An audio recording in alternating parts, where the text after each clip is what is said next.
سلام به کانال کارینا، خوش اومدین. امروز براتون یه آموزش فوق‌العاده خوشمزه آوردم. این بیسکویت های شکری که هم ترده هم تو دهن واقعا آب میشه. خیلی هم آسون و سریع درست میشه و مواد تشکیل دهندهش فقط 3 تا هستش: آرد و شکر و کره. خب با هم بریم ببینیم این شیرینی های خوشمزه چطور درست میشه.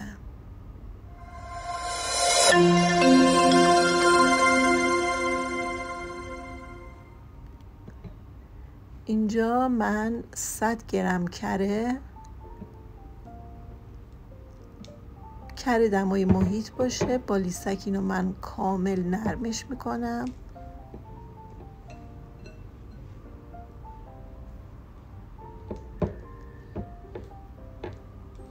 کره که کاملا نرم شد، حدود 40 گرم من اینجا شکر قهوه‌ای اضافه کردم. شما میتونید از شکر سفیدم استفاده کنید، فرقی نمیکنه. اینو کامل هم میزنیم تا همه مواد با هم مخلوط بشه و یک دست بشه.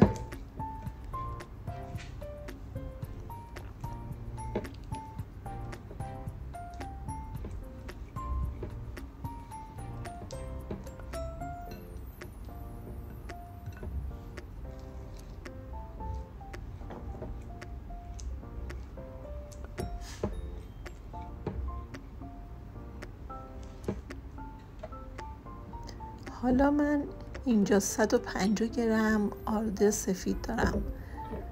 داخل این الک ریختم. کم کم به مخلوطمون اضافه میکنیم. با این لیسک من اینا هم میزنم تا به شکل یه خمیر در بیاد.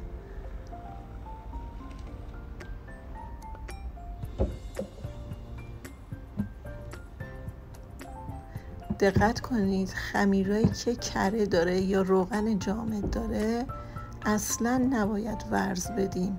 فقط مواد رو در حدی مخلوط میکنیم که بتونیم خمیر رو فقط جمع کنیم. چون اگر که ما خمیری که کره داره ورز بدیم، شیرینی یا بیسکویتی که درست میکنید به روغن میافته و کیفیت بافت شیرینیتون خیلی بد میشه. پس این نکته رو حتما به خاطر داشته باشین که خمیرایی که کره داره ورز ندین. ببینید من اول با لیسک اینو هم میزنم. از اینجا به بعد و دیگه با دست سعی میکنم که مخلوط رو، البته اینجا ببینید با نوک انگشتام اینو من ترکیب میکنم، اصلا ورز نمیدم، فقط میخوام مواد رو با هم ترکیب کنم که یه دست بشه.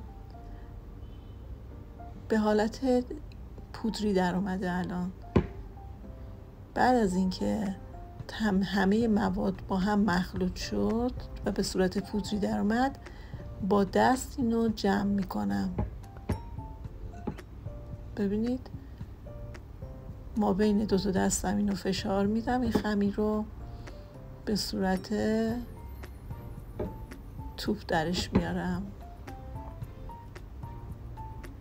کم کم همه مواد رو فشرده میکنیم، طبق فیلم به همین صورت در میاریم.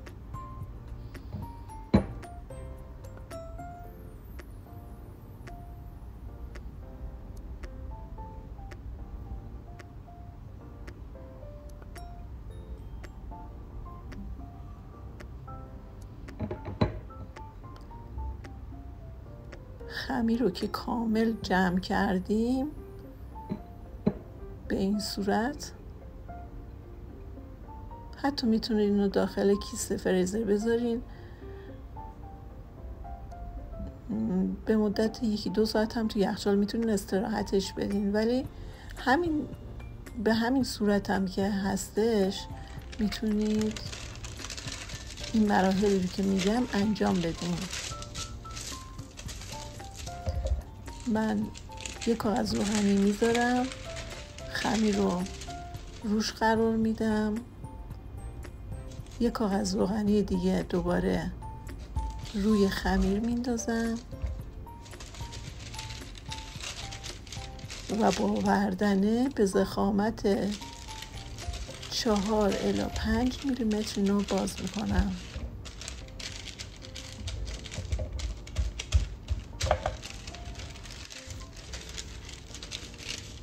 این مرحله خیلی مهمه چون که خمیر انسجام زیادی نداره. به آهستگی وردنه رو بستی روی کاغذ روغنی بکشید تا کاملا صاف بشه و خمیر از هم باز نشه. به آرومی کاغذ روغنی رو بر می‌داریم.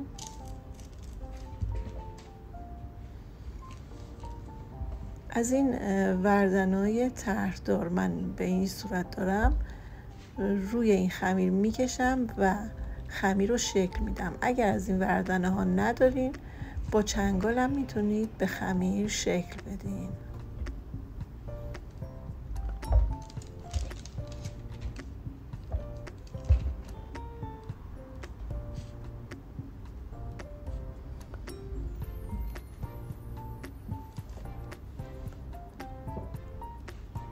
اینجا یک کاتر من دارم که گرده، شما از هر کاتری که دوست دارید میتونید استفاده کنید و خمیر رو به قسمت‌های کوچیک تقسیم میکنیم.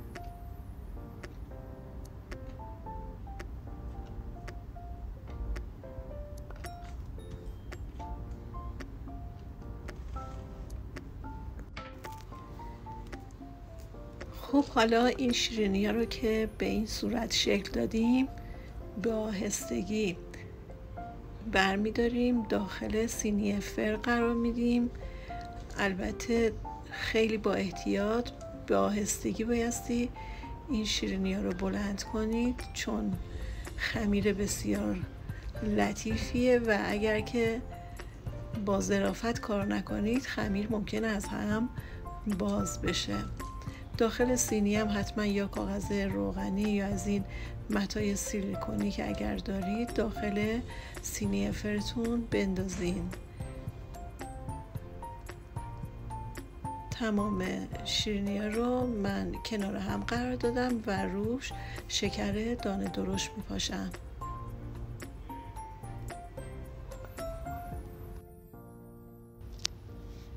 فرا از 1 ربع قبل 175 درجه سانتیگراد روشن میکنیم. البته برای فرای گازی، برای فرای برقی همیشه 10 درجه از فرای گازی بایستی کمتر باشه. مثلا 175 درجه میشه 155 درجه سانتیگراد. وقتی که روی تمام شیرینی‌ها شکر دانه درشت پاشیدیم سینی فر رو وسط فر قرار میدیم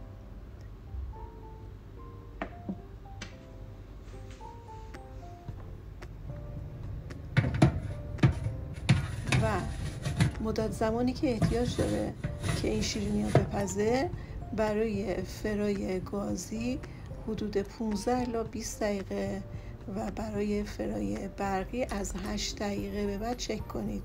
8 دقیقه تا 12 تا 15 دقیقه شما بایستی از 8 دقیقه به بعد چک بکنید ببینید شیرینیاتون زیرش طلایی شده یا نه.